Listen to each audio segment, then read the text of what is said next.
Noel Gallagher's opinions have always been as sharp as his guitar riffs. I mean, fancy having a job where you bang things all day. That's like orangutans do that, don't they? And gorillas and monkeys and that. They just bang things, like bang dustbin lids on their heads and all that. That's what they do, isn't it? And drummers just do it and get paid loads of money for it. Fucking sack 'em all drum machines, I say, man. Whether carving up rivals in interviews or dissecting the minutiae of his own songs, his commentary comes loaded with the kind of directness that would have made even the most hardened tabloid editor blush. This unfiltered approach extended to the band he led, Oasis, and nowhere is that more evident than in his brutal assessment of former drummer Tony McCarroll. I probably made up my mind knowing that Champagne Supernova and Don't Look Back in Anger and Wonderwall were coming up. He is not playing on them. Yeah, and that was Tony's last gig. Yeah, I'd probably made up my mind knowing that Champagne Supernova was coming up and Don't Look Back in Anger and Wonderwall, that he wasn't going to be able to play those songs. And with that, the stage was set for one of the most significant personnel changes in Britpop history. To understand the significance of McCarroll's exit, it's worth rewinding to the early days of the band that would eventually conquer the world. Oasis wasn't always Noel's brainchild. When McCarroll first sat behind the kit, the group was known as The Rain, a far scrappier outfit with fewer ambitions than the band that would later fill stadiums. By the time Noel joined, The Rain was becoming Oasis, with Liam Gallagher's cocky charisma taking center stage. McCarroll was there from the beginning, keeping time as the fledgling group began cutting their teeth in Manchester clubs. In those early days, McCarroll was exactly what the band needed.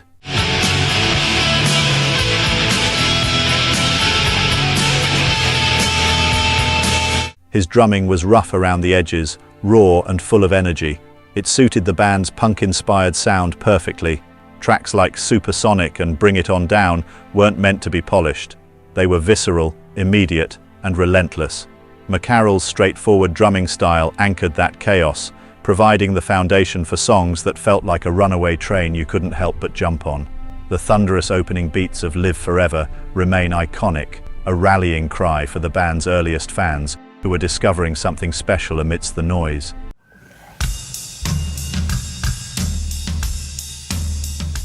But Noel Gallagher's aspirations were never going to be confined to the grimy pubs and clubs of Manchester.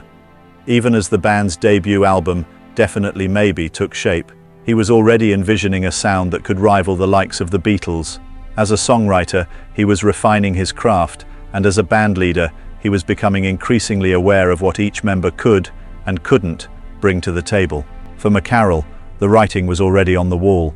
His drumming, while perfectly suited to the band's early material, was beginning to show its limitations as the songs grew more complex.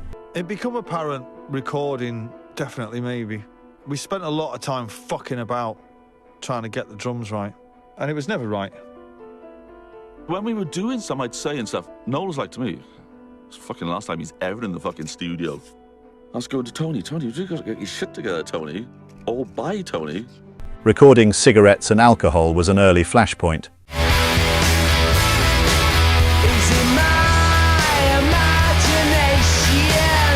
According to Noel, McCarroll's erratic timing made it difficult to capture the song as intended. In the studio, every hit matters. Every beat has to lock into place to create a cohesive sound. I like Tony as a geezer, but he wouldn't have been able to drum the new songs, Noel later reflected.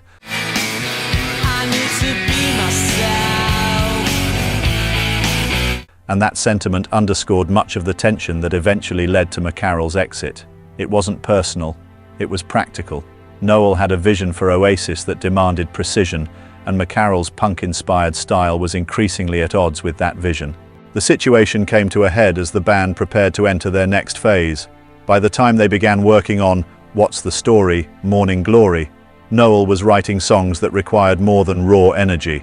Tracks like Wonderwall, Don't Look Back in Anger, and Champagne Supernova were steeped in a sense of grandeur that demanded a drummer capable of subtlety, dynamics, and finesse.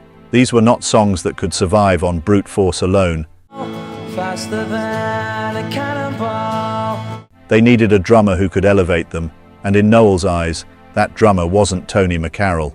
Alan White, who replaced McCarroll in 1995, was everything Noel was looking for.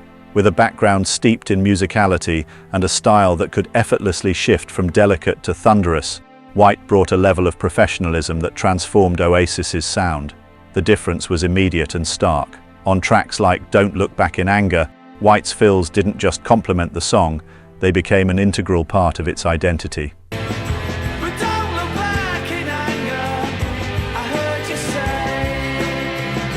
The way he brought the band back into the final chorus wasn't just technically impressive, it was emotionally resonant, giving the song the kind of weight that makes it timeless. But to focus solely on McCarroll's shortcomings is to do a disservice to the role he played in Oasis's rise. He was the drummer who gave their earliest songs their grit, their urgency. Without him, there's no supersonic intro, no relentless drive behind Bring It On Down.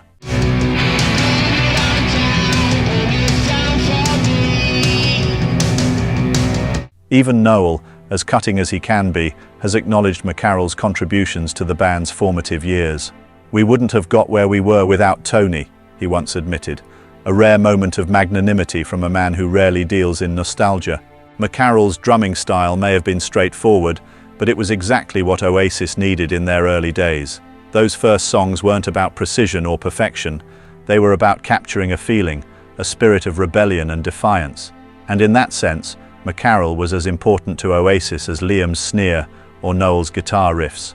His drumming wasn't flashy, but it was effective, driving the band forward at a time when they were still finding their footing. The tension between McCarroll and Noel, however, wasn't just about drumming. By all accounts, their personalities clashed as well. McCarroll was more laid back, while Noel was a perfectionist who didn't suffer fools gladly.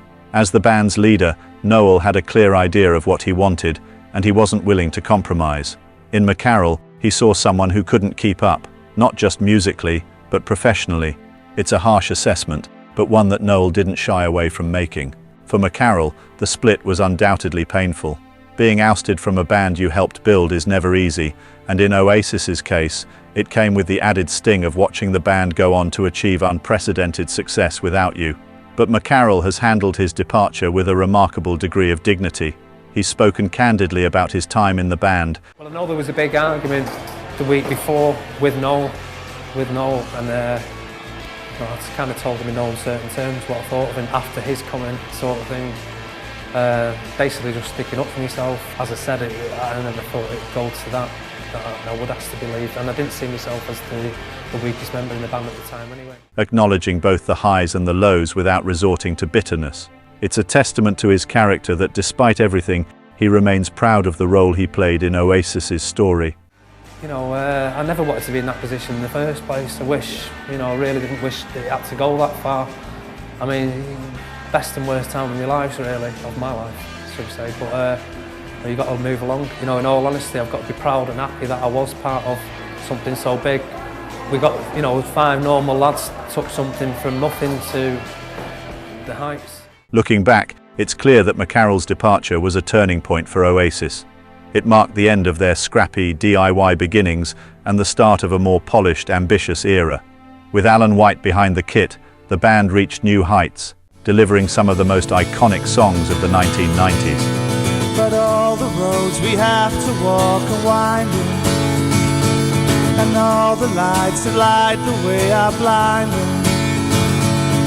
There are many things that I would like to say to you, but I don't know how.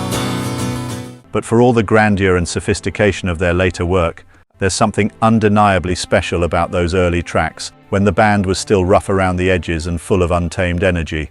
And for that, we have Tony McCarroll to thank.